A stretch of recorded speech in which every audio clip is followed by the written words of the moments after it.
Hi, this video is designed to answer the question of what is peer review. In short, peer review is an opportunity to present non-academic evidence to receive licensure in Vermont. Before pursuing peer review, ask yourself these two questions. Do I already have the skills to be a successful educator? Or do I need to build the skills to be a successful educator? If you already have the skills and educational experiences to meet the standards of Vermont licensure, peer review is a great opportunity for you. If you do not currently have experience working in a school, some level of coursework, or don't feel confident that you currently meet all of the standards for licensure, you should consider a traditional educator prep program before pursuing peer review. There are lots of successful peer review candidates who do complete the process and create opportunities to build those skills. Peer review on average takes about 1 full school year. Some candidates have previous experience that they can draw on and develop the portfolio and submit whenever they're ready, while others will develop the portfolio while working in a school.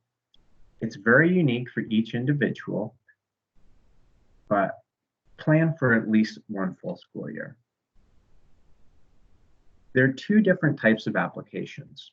An initial application is for candidates who do not currently have a Vermont educator license or currently have a license in one of the endorsements at the bottom of the page. If you currently are a licensed Vermont educator and you'd like to add an endorsement to your license, you can still do that through peer review.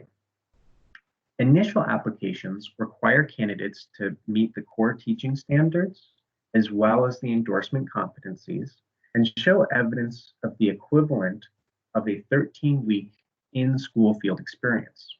If you're adding an endorsement, you just need to meet the endorsement competencies of the new endorsement, as well as evidence of 60 hours of in-school practicum in that endorsement.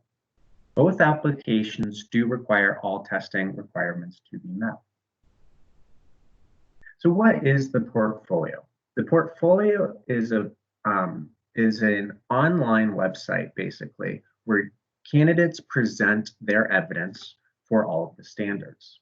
That portfolio is then reviewed by 2 licensed teachers in the requested endorsement area. They're the ones who make the final determination. When applying for an initial license, candidates need to demonstrate evidence for the Vermont core teaching standards.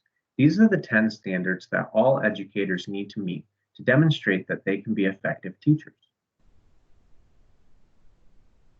Initial applicants, as well as licensed educators adding an endorsement, must meet the endorsement competencies of the subject area they are requesting to teach.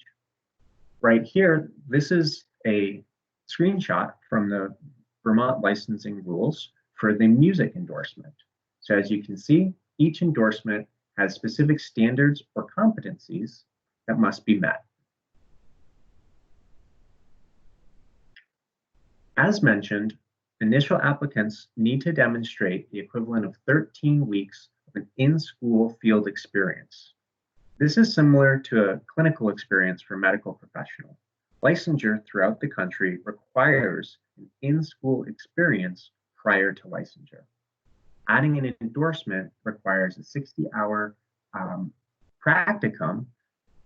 Some endorsements require 2 60-hour practicums. Once a candidate's portfolio is complete, it's then evaluated by 2 licensed educators. There is then an interview between the 2 licensed panelists and the candidate. At the end of the interview, the panelists make their final determination. The 3 possible outcomes are an immediate recommendation for licensure, where the candidate is transferred into the initial licensure process, or the endorsement is added to their current license.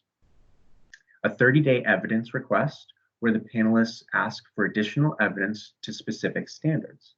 An example would be something like a lesson plan, an observation from a mentor or supervisor, or a written reflection.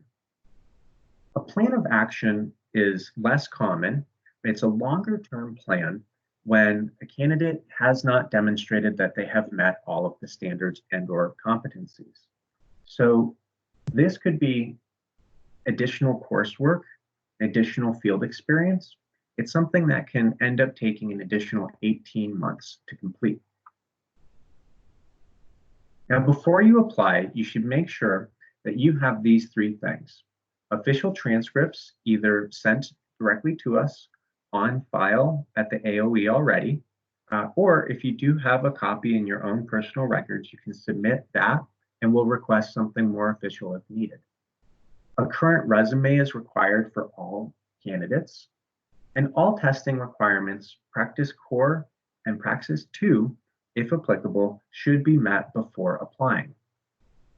For candidates who already have a teaching license, you only need to submit Praxis 2 scores if it's applicable to your endorsement. If you've taken the SAT, ACT, or GRE and have qualifying scores, you may be exempt from the Praxis Core. This is a breakdown on all fees associated with peer review. The largest fee you can see there is for the submission of the portfolio and the actual evaluation. After the recommendation is made, there may be additional licensing fees for initial applicants, as well as if you currently hold a level 2 license. Thank you. Please see the FAQ section of the AOE Licensure website for tutorials to apply.